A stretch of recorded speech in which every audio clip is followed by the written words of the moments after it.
రాజన్న సిరిసిల్ల జిల్లా తంగళ్లపల్లి మండలం Jillela X road Nerella వ్యవసాయ సహకార సంస్థలో రైతులు ఎరువుల కోసం ఇబ్బంది పడుతూ ఉన్నారు. చాలామంది రైతులు ఉన్నారు. ఇక్కడ యూరియా దొరకడం లేదు అని చెప్పేసి చెప్తా ఉన్నారు. ఇప్పటికీ వారం 10 రోజుల నుంచి కూడా వచ్చి పోతూ ఉన్నారు అని చెప్పేసి చెప్తా ఉన్నారు.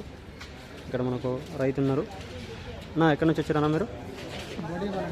అన్న, మీరు ఎరువుల కోసం యూరియా కోసం ఎన్ని రోజుల నుంచి వస్తూ ఉన్నారు? మరి ఇక్కడ వస్తే ఏమంటున్నారు?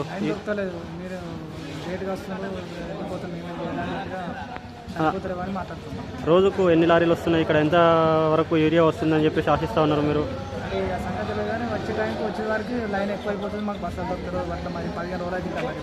ప్రస్తుతానికి ఒక లారీ వచ్చినట్టుంది కదా ఈరోజు. మీకు దొరికే అవకాశాలు ఏమైనా ఉన్నాయా? మందు బస్తాలు ఎన్ని బస్తాలు కావాలండి మీకు? ఎన్ని బస్తాల కోసం వచ్చారు?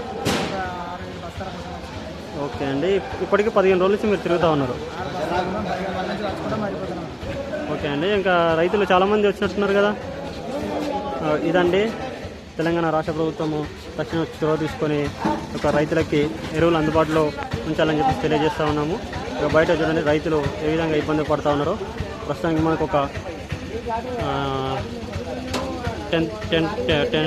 12 టైర్ టర్బో లారీ రావడం జరిగింది. ఇక్కడ చూస్తున్నారు అమ్మాలి వాళ్ళు కూడా మనకి మందు బస్తాలు పెంచడం జరుగుతూ ఉంది. యూరియాకి చాలా ఇబ్బంది జరుగుతూ ఉంది. యూరియా కొరత ఉందని చెప్పేసి ఇక్కడ రైతులు కూడా తెలియజేయడం జరుగుతూ ఉంది. తెలంగాణ రాష్ట్ర ప్రభుత్వము అదేవిధంగా వ్యవసాయ శాఖ కూడా తక్షణ చొరవ తీసుకొని ప్రతి ఒక్క రైతుకి కూడా ఎరువులు అందుబాటులో ఉంచాలని చెప్పేసి తెలంగాణ రాష్ట్ర ప్రభుత్వాన్ని రైతులు కోరడం జరుగుతూ ఉంది.